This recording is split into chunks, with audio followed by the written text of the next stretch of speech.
পেটে ব্যথা হলেও কবিরাজের কাছে চলে যায়, এরকম কিছু মহিলা আছে। পুরুষ মানুষ খুব বেশি একটা কবিরাজ বিশ্বাস করে না, কিন্তু বিশ্বাস করেন আমাদের সমাজের কিছু মহিলা আছে যারা কিনা কবিরাজের উপর খুব বিশ্বাসী। অবশ্যই আপনার ফ্যামিলির মা বোনকে ভিডিওটা দেখাবেন বন্ধুরা। পাশের স্ক্রিনের যে দুটা মা এবং মেয়েকে দেখতেছেন, এরা মা মেয়ে। মা খুবই কবিরাজ বিশ্বাসী ছিলেন এবং কবিরাজকে মেয়ের চিকিৎসা করানোর জন্য বাসায় এনে দুইজনেরই প্রাণ গেল কবিরাজের হাতে।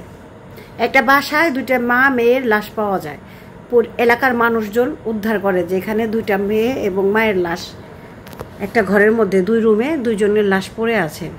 এরপরে কিভাবে এই মা মেয়ে মারা গেল এটা জানার জন্য পুলিশ বিভিন্ন তদন্ত শুরু করে এবং দেখা যায় বাসার নিচে একটা স্কুল এবং ওই স্কুলের সিসিটিভি ফুটেজে যতক্ষণ স্কুল চলাকালীন সময় থাকে ততক্ষণ পর্যন্ত দেখা যায় যে সিসিটিভি অন থাকে, আর স্কুল যখন বন্ধ হয়ে যায় সিসিটিভিও অফ হয়ে যায়। পাশেই আমি একটা কবিরাজের ছবিও দিয়ে দিয়েছি। এই লোকটাকে দেখা যায় সিসিটিভি ফুটেজে ওই বাসায় যাতায়াত করা, এবং কি যেদিন এই হত্যা হয়, খুন হয়, সেদিন এই লোকটাকে সিসিটিভিতে বাসায় প্রবেশ করতে দেখা যায়, কিন্তু বের হওয়ার কোনো সিসিটিভি ফুটেজ নাই। তার কারণ হলো স্কুল বন্ধ হয়ে গিয়েছিল, তারপরে এই লোকটা বের হয়েছে। যখন পুলিশ এই লোকটাকে উদ্ধার করে তখন দেখা যায় এই মহিলার বাসায় থেকে যা কিছু চুরি হয়েছিল তা কিছু এই লোকটার কাছ থেকে উদ্ধার করা হয়, এবং তারপরে এই লোকটাকে যখন পুলিশ নিয়ে গিয়ে ডিম থেরাপি দেয় তখন এই লোকটা স্বীকার করে যে হ্যাঁ, এই লোকটাই এই মা এবং মেয়েকে খুন করেছে। মা মনে করেছিল তার মেয়েকে জিনে ধরেছে, তাই এই কবিরাজকে বাসায় এনেছিল চিকিৎসা করানোর জন্য, কিন্তু কবিরাজ এই মেয়েটার সাথে অন্য কিছু করার চেষ্টা করেছিল। যখন মা নিজে বুঝতে পারে যে কবিরাজের তো মতলব ভালো না, আমার মেয়ের সর্বনাশ করতে যাচ্ছে, তখন এই মা যখন তাকে বাধা দেয় তখন এই কবিরাজ প্রথমে এই মাকে শেষ করে ফেলে একটা রুমে, তারপরে মেয়েকে শেষ করে ফেলে এবং বাসা থেকে যা কিছু পায় চুরি করে সেখান থেকে ভেগে যায়।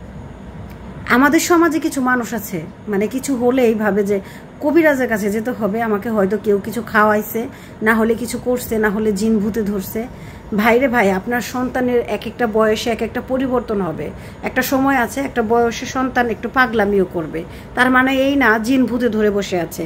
যারা জিন ভূত বা কবিরাজ বিশ্বাস করেন, জিন ভূত থাকতে পারে, তবে যারা এই যে কুফুরি এটা সেটা যে কোনো ব্যাপার হলে কবিরাজের কাছে চলে যান, তাদের জন্য ভিডিওটা। অপরিচিত কাউকে বাসায় আনতে যাবেন না, তাহলে এই রকম এই মা মেয়ের মতো ঘটনা আপনার পরিবারেও ঘটতে পারে। এছাড়া এখনকার যুগে আর একটা জিনিস হয় যে নেট বিল, ওয়াইফাই বিল, ডিশ বিল এইসব কথা বলে তারপরে আদমশুমারি গণনা করার জন্য বিভিন্ন কারণে বিভিন্ন অপরিচিত লোকজন বাসায় ঢোকার চেষ্টা করতে পারে, কারণ এদের কাছে তদন্ত থাকে যে কোন বাসায় কতটুকু লোকজন আছে। তাই একটু সাবধান থাকবেন এবং অপরিচিত লোককে কখনোই আপনার বাসায় নিয়ে আসবেন না, যেন এরকম কোনো দুর্ঘটনা না ঘটে, এরকমভাবে আর কোনো জীবন না চলে যায়।